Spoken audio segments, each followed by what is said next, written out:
Chapter 2. Hundreds of feet above the ground, and an inability to fly. It felt like flying, though. There wasn't much else to call it. Maybe falling would be more suitable? Yes, she was falling. Which way was down? It certainly couldn't have been below her, as she wasn't falling in that direction. She wasn't falling up either. Somehow the word direction did not seem to apply here at all. Could out be considered a direction, or is it just a destination? In this world, this tunnel rather, perhaps there existed no concept of position or direction or destination or being. And perhaps it didn't matter. She was falling, though. That's what she felt, and that's what she assumed. From one end, the day before, descending into the other end, the day after, the future. Between them, a tunnel, one of many. Outside of them, the rules were clear-cut. Inside of them, even a genius could not begin to predict the consequences of his own thoughts. She continued to fall. The end of the tunnel was near, and it grew nearer. The light, growing ever brighter, took over. "Care," a woman spoke. "Wake up." The door was open, and nobody was there. The woman seemed to have walked off. Of course, it could only have been one person. A girl was laying in her bed, which lied next to a window and allowed her to stare into the sky. She rolled out of bed and walked out of her room. It still felt like she was dreaming. "Mom?" she said, speaking into the darkness. "Yes, come down," her mother replied, again in a soft voice. She wasn't clearly visible, for it was far too dark. The little girl walked slowly down the stairs, careful not to trip and fall. The last stair was always the difficult one, so early in the morning. Was it indeed the last stair? Was it worth taking the risk of assuming that there was no next stair? What would happen if she were wrong?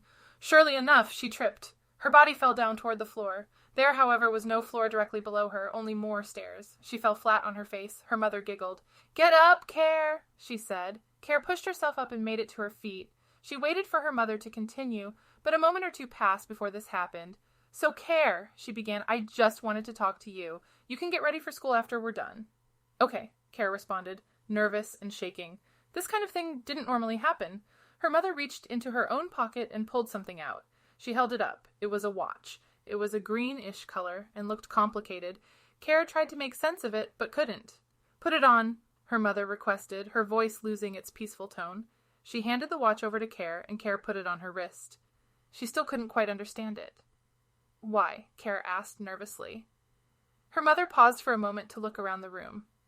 "Forget about it," she said in response, looking away at a small clock hanging on the wall at the other side of the room. "Keep it on, though." "Okay." Care's mother stood up and paced around the room, thinking of what to say next, and how to say it. She stopped and looked back toward her daughter, still thinking. "I saw you last night," she said. "By the house." "When?" Care asked. "Coming home from school. You were running." Care didn't respond.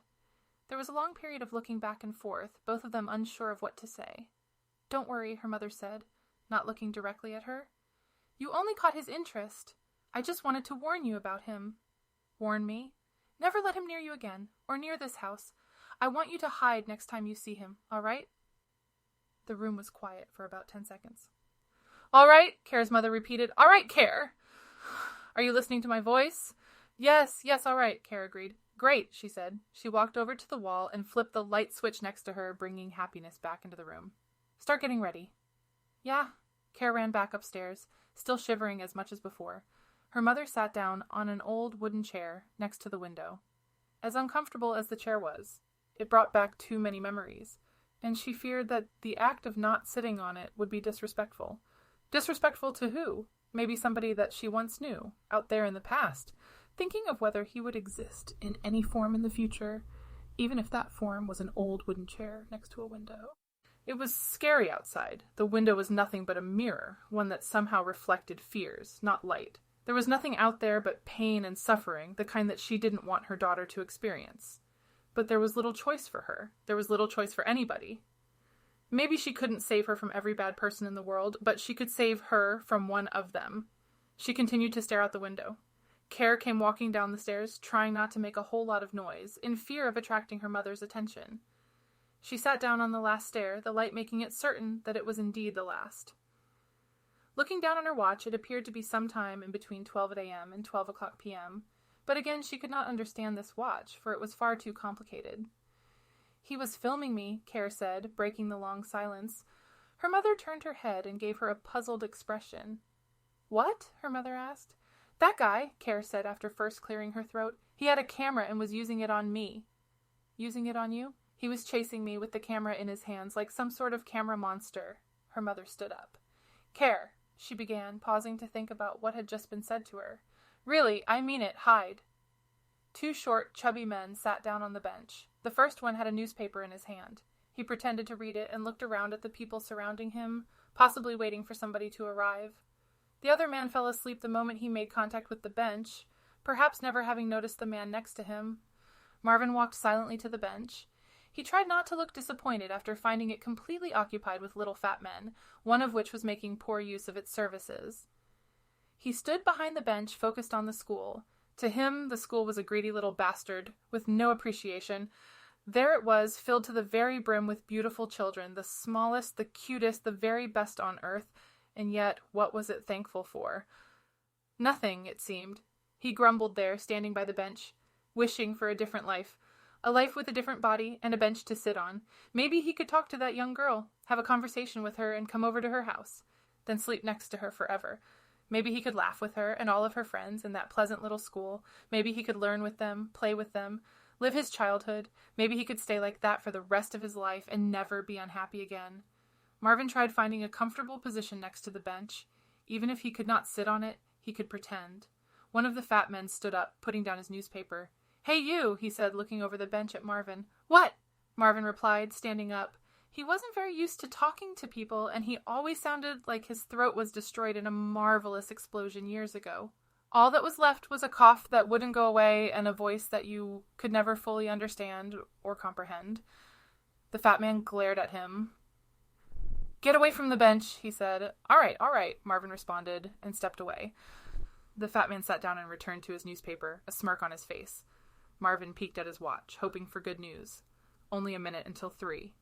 He stood uncomfortably for that slow minute. The bell rang from inside of the school. The buses had pulled up, but from this view, they didn't bother him in the least. He noticed the entrance to the school as the door opened and the kids ran out. Marvin felt like he was floating, like there was nothing above or below him, only in front of him. Fantastic. Those little boys and girls were not recognizable. Marvin didn't bother to remember them. He could barely remember himself. However, there was one recent exception. A small girl came walking by, alone again, among groups of children that continued to laugh obnoxiously. Not unlike any other day. She was different from them. She was special. There was something right about her, that perfect little child that caught Marvin's attention for the second day in a row. He couldn't bear to do it again. He could not come up to her for a hug, as he did the day before. That was humiliating. To go through that again would be far too much. He had to do something with this energy. The children were running off, almost gone, almost invisible, not much time left. All the happiness, every bit of it, was about to go away, once again. That one little girl was watching, though. She was interested. She continued to stand there, looking in his direction. The fat man was watching. He knew. This was Marvin's chance. He didn't want this to happen, but it was indeed happening. The energy was taking over. This had only happened once before, but this child, this horrible child, she clearly had something planned. Marvin was shaking uncontrollably. He couldn't stop. He didn't want to stop. Hey, the fat man said. He looked up at Marvin with the most terror-stricken, concerned face you could imagine. What's wrong with you? What's wrong with me? Marvin replied angrily. What's wrong with me? Do you really want to know that? Was that a serious question? The fat man stood up. I don't think it's safe for you to be around here. Why don't you go home?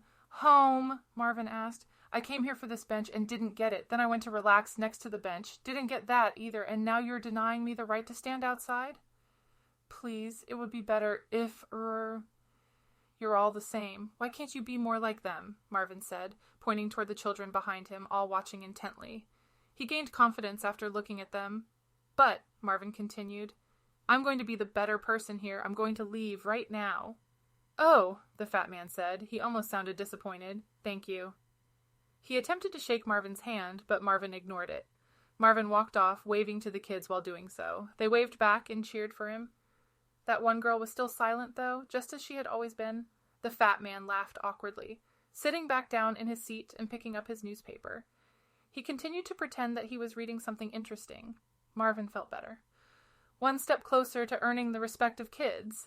However, something bothered him. He couldn't get that one girl to cheer for him, or even wave to him. The only one who was actually important didn't seem to care. And yet she did care. Why else would she have stood there staring at him? This was too much to think about. There was one big choice here. Wonder for the rest of his life what could have happened. Or follow that girl home tonight. Pfft, Marvin said to himself. How silly an idea. Why in the hell would he do that? Looking behind him, he could see her in all of her beauty. There she was, walking home. She was looking around, seemingly in fear, as if some horrible monster was going to come up out of the depths of nowhere and attack her. What kind of monster would be around here? Without thinking, he began walking toward her, trying not to be noticed. Every light in the house was off. The television was off. The radio was off. The plug had been pulled on everything. The darkness filled the room, creating a depressing atmosphere to add to a house previously thought depressing enough. All of the walls, floors, and ceilings were purposely painted black years ago. The windows were purposely broken. The entire house looked like it could have fallen apart at any moment. On purpose, of course. The windows were wide open. So were the doors. The cold settled into each and every room, adding to the depressing mood, but also forming a chilling one to add to that. Stepping into this house would have made you cry. Care's mother did this to prove a point. She did it to gain attention, to feel powerful, to make anyone else feel as if they were stepping into a horror movie in which she was the evil one, the murderer, the one true horrible person, the woman to be feared. Nobody dared start an argument in this house, or they would soon feel her wrath. And it wasn't just an act. She moved slowly toward the living room window and checked outside. For the 11th time in the last 10 minutes. Nothing. Looked around the backyard. Nothing. She wasn't hiding from her then. She looked over at the clock, 3:11, much too late. Finally, she sat down on her old wooden chair and watched the front yard. 3:12. Great. At least the house was prepared for her. Care would know right away that there were going to be problems out there in the cold, coming inside to even more of it. And it was darker in the house than it was outside. She would notice that. Her mother continued to sit, worried sick, waiting. A shadow came into view. It was Care, calm as ever, ignorant as ever. A fool to be here so late. 3:13, perfect. Care could see her mother through the window, standing up from her chair, glaring at her with that familiar face. The lights were off, the door was open, and from out there, the house looked trashed. Not again. Care walked inside nervously and reached for the doorknob. "Don't you dare close the door!" her mother said intimidatingly. Care walked away from the door and leaned against the wall, looking down at the floor. She waited for her mother to continue. "Do you have something to say, Care?" she asked. Care looked up at her. What did I do, Mom?" she said quietly and anxiously. "You tell me what you did." Mom responded, then pointed at Care's arm. "Look at your watch." Care looked down at the watch. All she saw were a bunch of little lines, ones that meant nothing to her. It was like a clock, but the numbers were incomprehensible. She looked up. I can't read it," she said. "What do you mean you can't read it?" "I can't. It's a stupid watch." "A stupid watch, huh? That's all it is?" she began. "Okay, yeah, forget it." She started walking around the room, pacing back and forth, looking around. "Look at the clock on the wall. You do understand this one, don't you?" she asked. "Yeah." "What time is it? Like 3:15? 3:14, her mother said. "Now tell me, when do you leave your school? When does the day end for you?" Care sighed, realizing what this was about. She looked back down at the floor. 3, she said, with a guilty voice. 3, her mother responded. "It took you close to 15 minutes to walk home. It should have taken 5 less than that, at the very most." "I stayed for a little, just a little, something happened." "Oh, really? Yeah," her mother said. "I bet something happened between you and this camera monster, am I right?" "No, I didn't see him." "Yeah, sure, didn't see him," she yelled. "I'm sure that's what happened. Didn't see him. Who did you see then? His evil twin?" Care looked angry and puzzled. "Oh, yeah," Mom continued. "I forgot. He's the evil twin. I didn't see him. Go to your room, Care. I don't care about your filthy lies."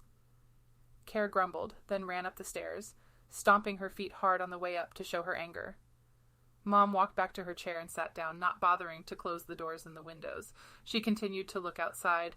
"Camera monster," she whispered to herself in sort of a mocking manner. What a silly, silly kid.